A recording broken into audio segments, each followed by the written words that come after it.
This podcast clip is taken from an interview I did with David Icke that has since been deleted by YouTube. I don't know why it was deleted. It was up to nearly 1 million views. Make of that what you will. I know the conspiracy theorists out there are going to jump all over this.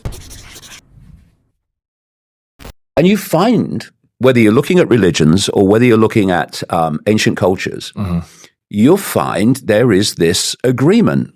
This reality, this world we call human, is manipulated from the unseen. These are the pantheons of gods, like the Greek gods and all these other gods that people worship but can't see. According to mainstream science, the electromagnetic spectrum, which is basically our reality, is 0.005% of what exists in energy in all its forms in the universe. 0.005%. Some say it's as high as 0.5%, doesn't matter, tiny. Visible light, which is the only band of frequency we could see, is a smear, a fraction of the 0.005%. So we are basically blind, right? It's very hard for people to accept that, though. But if they want to understand the world, they need to wrap their head around it, because so many things they are waving away as impossible. This explains why they're not. This is mainstream science. Again, every time we feel emotion, every time we think, we're generating frequencies. And those frequencies, in terms of what the frequencies are, relate to the nature of the emotion and the nature of the thought. And scientists have worked out what these frequencies are for different emotions, right? And is that like when you go into a room and you kind of feel like, oh, there's a bad energy in here? Yeah. You know what I mean? Yeah. I mean, if you go into an old house where there's been a lot of really bad things gone on, see, when the bad things are going on, the people involved in the bad things are giving off that vibe. And unless someone goes into that house and changes the frequency, they sit there vibrating. So you go into it and you think, oh, this is horrible, God, because you're picking the vibe up. And again, it's about perceptual control. There is absolutely nothing like the one we appear to be experiencing. You have this demonic hierarchy. And then you have the human hierarchy, which is prime ministers and presidents and the king in this one, in this country. And that hierarchy is for public consumption. This hierarchy is the one that's calling the shots. If I said to people that knew nothing about computers that there was a field of information in this room that you could tap into anywhere in the world if you had the right kit, people would say, you're mad, mate. What are you talking about? I can't see it. Where is it? Because the five sense centric people, which is most people because they are encouraged and manipulated to be five sense centric, their arbiter of everything is, can I see it, touch it, taste it, hear it, see it, etc. But that is such a tiny band of frequency, it's laughable. The world we think we're in is so tiny. Do you know 99.9, this is mainstream science, 99.9% of the universe is plasma. It's not physical at all, it's plasma. And what they call the atomic level, which is made up of atoms, but atoms themselves are empty, gives you a clue this is not solid, is a tiny smear of the universe. And that tiny smear is what our narrow band of visible light is connected to see. So we're looking at this smear, and the rest of the universe exists all around us, including with these entities in it, but we're not aware of it. Because we're not aware of it, we think it doesn't exist. It actually does. So you've got this Wi-Fi. And if you say to people now who know about computers and know about Wi-Fi, you say the same. You know, there's a field of information in this room that you can tap into anywhere in the world. People say, oh, yeah, Wi-Fi, I know about that, yeah. And the only difference between, I know about that and you're mad is knowledge. That's all it is. So the more you can manipulate knowledge and suppress knowledge, the more people will dismiss what's actually happening because they can't perceive that it's possible to happen because that knowledge has been kept from them. And so what you have with this cult is two worlds in one world. You have the secret society network I've described, which is fiercely compartmentalized. Only the inner core really know the story. And then you've got the population. And what's happening is the knowledge of reality and the knowledge of where humanity is being taken is kept in the cult. And it's passed over through the generations. And the same cult has created the education system. In America, it was created by the Rockefellers, not least J.D. Rockefeller. And they own the media. They own the sources of information, apart from, people who are working to uncover this stuff. And so that information source to the population is designed to be as narrow as possible so that people have no bloody idea what they know. And when people like me start uncovering through sweat and spit what they know and passing it on to the population, a lot of the population go, "You're mad, mate," and that's the idea. It reminds me of an interview you had with Philip Schofield, and he said, "Oh, so you want to go against the system? It would just be chaos." And you replied, "Bombing kids from the skies is chaos, and that's why I'm against." You know what I mean? Yeah. Bombing kids from the sky is chaos. It's weird if mainstream normalizes something, even if it's crazy, people just go along with it. But because they haven't given you the information or something hasn't been normalized, then that's mad. That's insane. You're a conspiracy theorist, right? I love, again, that phrase where he says, like, manipulating the knowledge. And the only thing that's missing from that's correct to that's crazy is knowledge. And if you can manipulate the knowledge and narrow your worldview and narrow your perception, then they create and manipulate and control your reality. The Matrix. The Matrix has been a part of a conversation when it comes to conspiracy theories or red pill, blue pill, or the woke, the really woke, not the progressive liberal high school, college woke, but aware. Has been amongst those conversations since the Matrix movie has existed, and probably long before that. This is a interview from, I was saying Geordie before, but someone said it's pronounced Geordie. Podcast. I love his podcast. I love his platform. Go subscribe to him if you haven't. He has a lot of very diverse, interesting people that he interviews. And this is Mr. David. I don't know if I can say his full name on YouTube because he has been blackballed from the internet. And this clip is a very long clip, but it's a long clip from a very long podcast interview that I've edited down. So if you want to see the whole thing, you can go on his podcast and go watch the whole thing. I also have a first part one of the podcast that I already reacted to on this channel when he talks about gods, like if we're worshiping the right god or not, or whatever, the manipulation of the church, blah blah blah. I find this very, very interesting. I do like when a Matrix, people start first saying that we're in a Matrix or we're in a simulation. I dismissed it, like, what? No, we're not in a fucking computer game.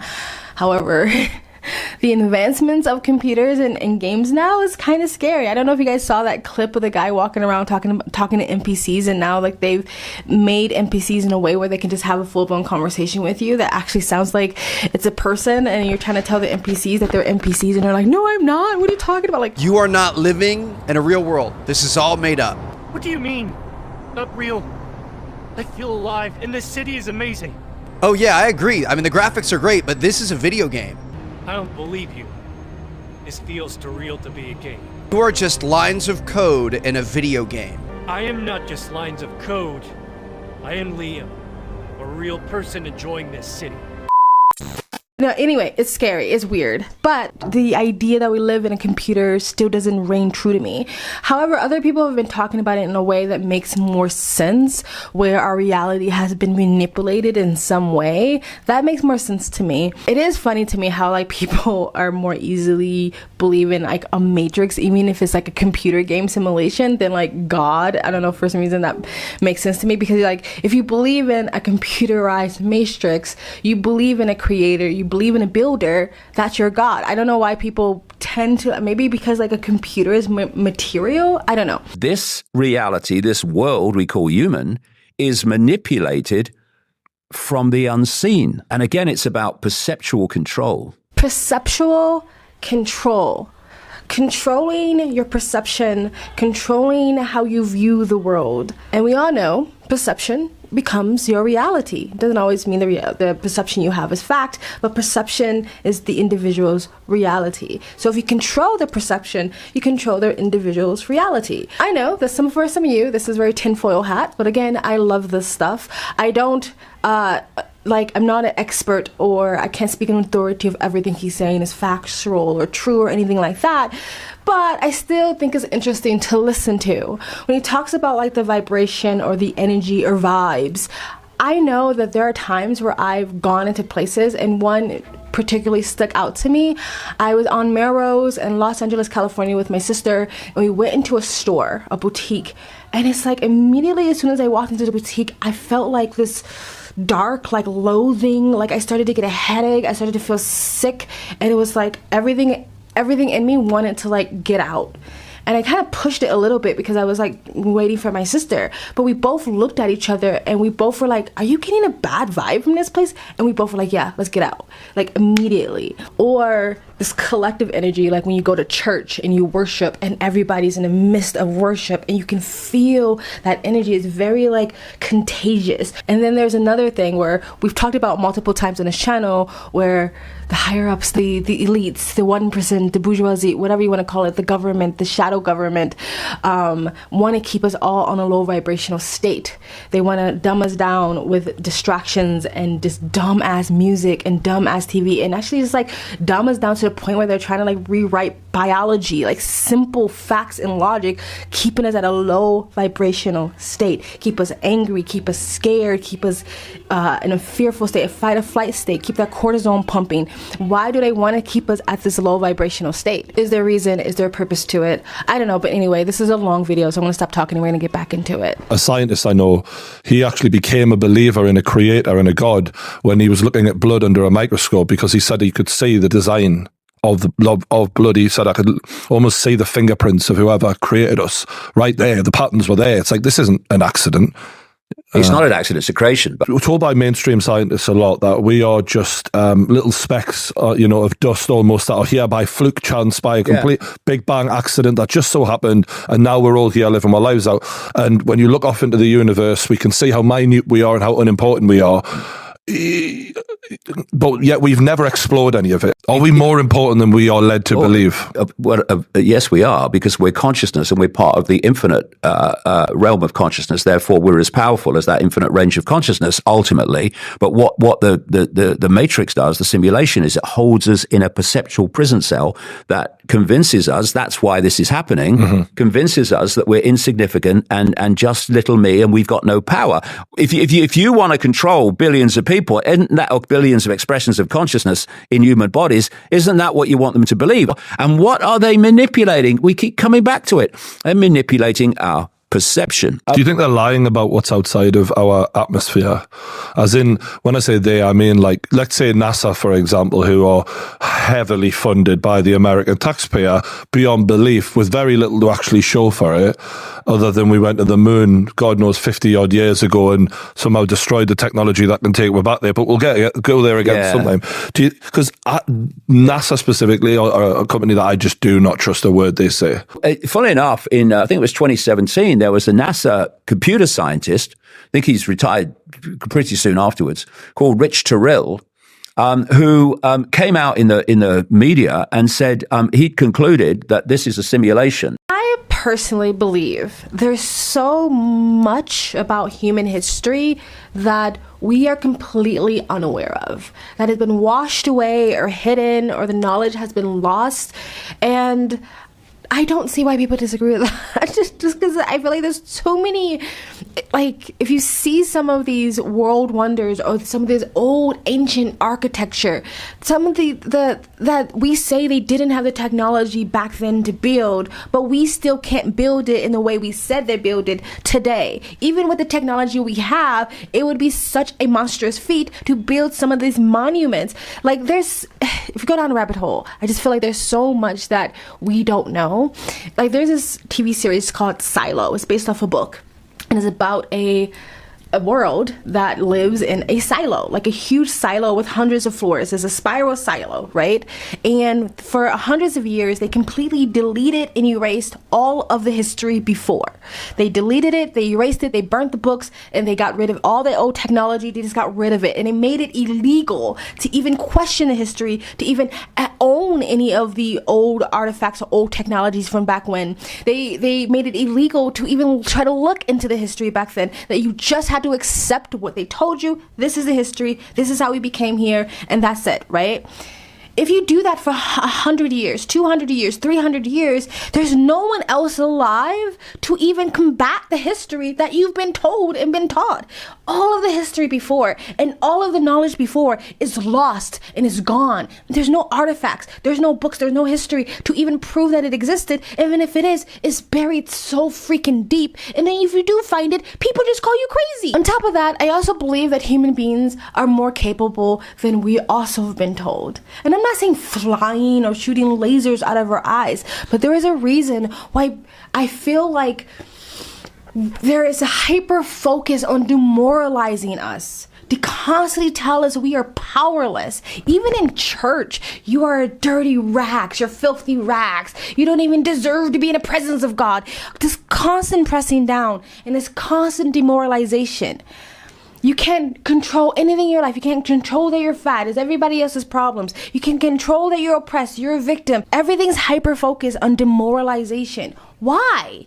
To keep us from being able to acknowledge or be aware of how capable we really freaking are. How amazing we really freaking are.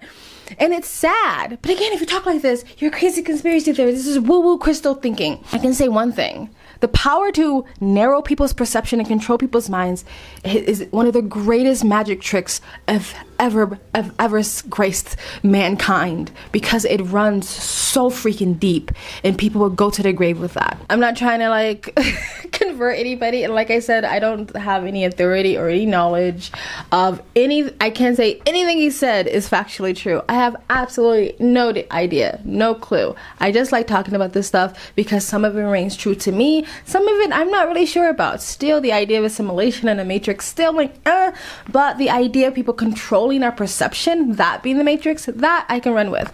Anyway guys, tell me what you think of this video. If you want to react to more stuff like this, let me know in the comment section below.